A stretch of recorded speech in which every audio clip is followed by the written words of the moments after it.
Hello everyone and welcome back to Sawyer Studios. Once again, we are doing our weekly top 5 video. Top 5 LEGO sets from this week is Rebels, the TV show. This show really started off as somewhat of a disappointer because Clone Wars just got canceled from Disney, but Dave Filoni really took this show to new heights and it really became such a masterpiece. Amazing Star Wars content, story, the characters developed amazingly, surprisingly well, and it just turned out to be a solid show and really took home its place in the Star Wars content. So, starting off this list at number 5 is set number 75158, and that is the Rebel Combat Frigate set. This set came out in 2016. It retailed for $109.99 US, and it came with 936 pieces. So this was an overpriced set. And this set, I'm gonna be honest, wasn't my favorite one, which is why it's number 5. But it had to be at least on this list because for a couple reasons. One, it was a really cool ship that we did get to see in the show, and of course, the main reason people got this set was for that really awesome Ahsoka Tano figure. Like, come on, like that was the minifig to draw this set in. It also came with Commander Sato, which we've never gotten one before, so that was also a nice figure to get. We also got Ezra Chopper and I believe Agent Kallus.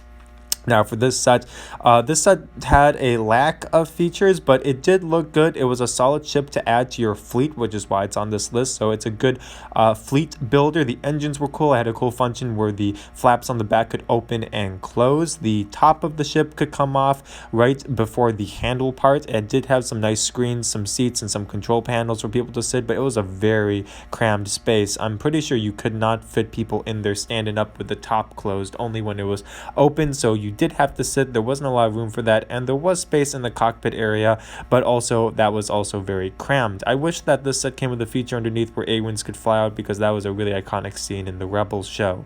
Number 4 on the list is set number 75083, and that is the ATDP, which I believe All-Terrain Defense Pod is what it stands for. This set was a really cool set to build your Imperial Army.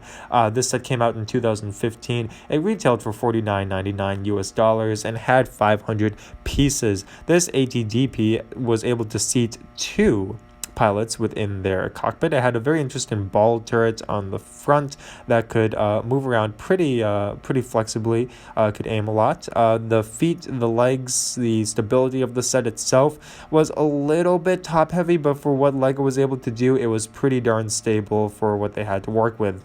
The figures that came with it were really cool. It came with some new ATDP pilots. We've never gotten those before. The inside had some nice control panels. There's sticker decals along the side of it, and there was a hatch for one of the pilots to pop its head out at the very top. It did come with some solid minifigures, and once again, as I said, a good army builder if you were collecting stuff for your Imperial Army, and it was pretty darn accurate for what the actual set looked like from the TV show and just from the comics.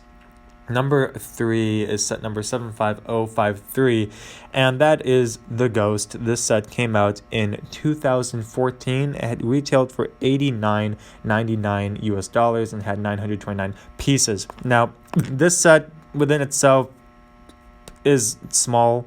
Doesn't have a lot of features. You could put people in the gunner, the dorsal gunner spot and the front gunner spot along, placing one character in the cockpit area, and then of course the escape pods had features, and you could technically connect the Phantom to the back of the ship, so you could connect the ship to one another. It did have some nice rotatable guns and engines, and it looked nice. It just, the inside was very lacking. There wasn't a lot of rooms inside. There actually wasn't any rooms inside.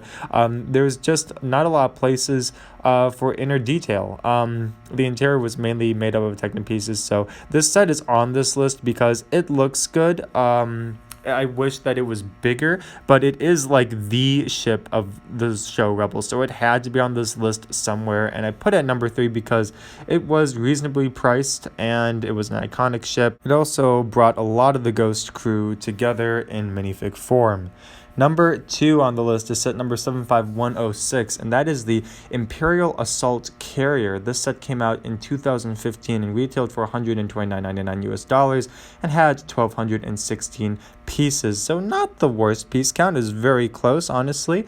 This was a really cool ship. Once again, if you wanted to build your Imperial Navy, this was a ship to get. This ship could carry 4 miniature TIE fighters and could launch them out, which was a super cool feature, as you saw in the show. That happened a lot. Plenty of room in the cockpit. It had some stud shooter turrets on the top. The engines looked nice. The wing section looked nice. It was very detailed. The entire ship itself, it just looks so good. It could be a display set. And it also had some pretty okay playability features. It also was the only set you could get Sabine in. The top section did come off so that you could place minifigures within the ship. There was like some conference tables, some control panels, some other. It was very crammed in there. I believe that you could stand up some minifigures, but most of them had to sit down in order to put the top back on. As you could see, very cramped, but still had like a crane for some cargo movement, some cool boxes for storage as well that you could place some character accessories within, and just in all, it looked very accurate to what the actual ship looked like in the TV show. So if you loved Imperial stuff, this was a set to get.